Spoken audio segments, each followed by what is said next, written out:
somebody to the right of the creator.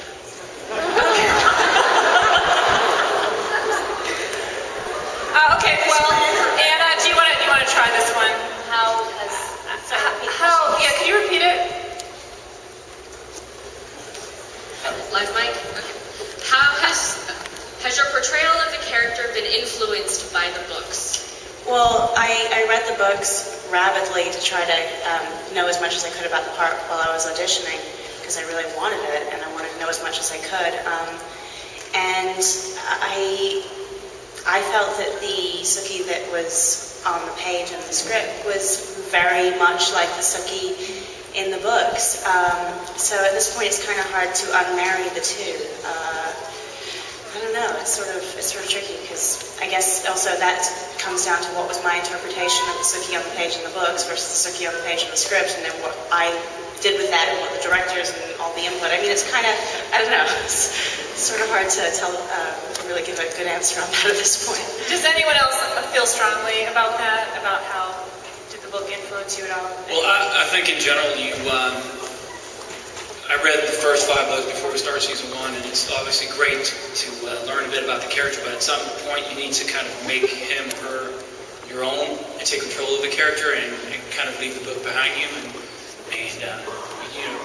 you have a path and you just stick to it, but it's obviously fantastic to have that before you start a project, to have, like, at the point 8, now 9 books to read and collect information about your character. And also, one thing about our writers and Alan specifically, I think that is incredible, is that every time they give you something to play and they see you play it and that works, they then think, well, it seems anyway, that they think, if we've seen him do that or her do that, what if we put them in a completely different place? And so we see them, if we've seen them react to this, how are they going to react to that? And by that, we sort of get all these different colours that you, as the audience, get to, like or dislike, and it becomes much more complex to play, I think. Yeah. All right, let's go on to another question. Hello.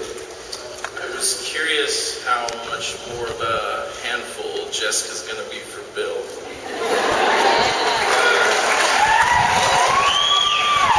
As much as they'll let me.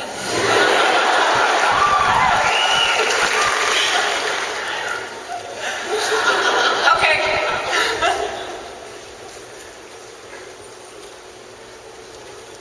Question is for both Alan and Alexander. Alan, thank you for creating gay characters with dimension and not caricatures, by the way.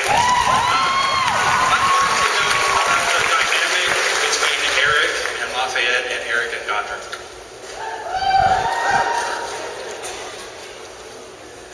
Well, obviously they're all gay lovers, and they spend the summers together in Fire Island.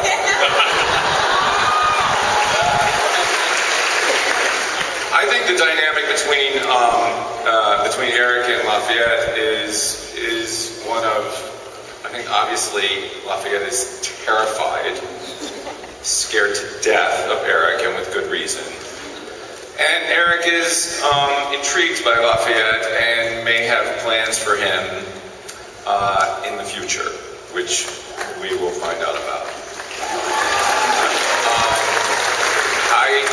And jump in, Alexander, if I'm saying something that you feel is completely not fitting in with what... I concur. I believe that Eric looks at Godric exactly as Godric talks about their relationship when they first meet. It is father, brother, son. And it is the most important, he is the most important person in Eric's life. And he's known him ever since he was born as a vampire, and there is a tremendous love there. I don't think it's romantic, but I also think it's probably the relation, as somebody says in the show, the relationship between a vampire and his maker is something you can never understand. I think it's really, really, really incredibly deep.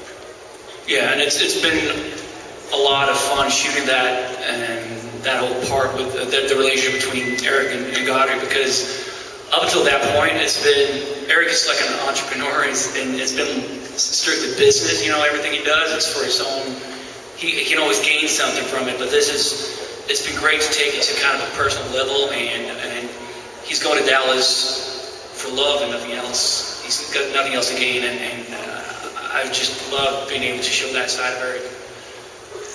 Great. Next.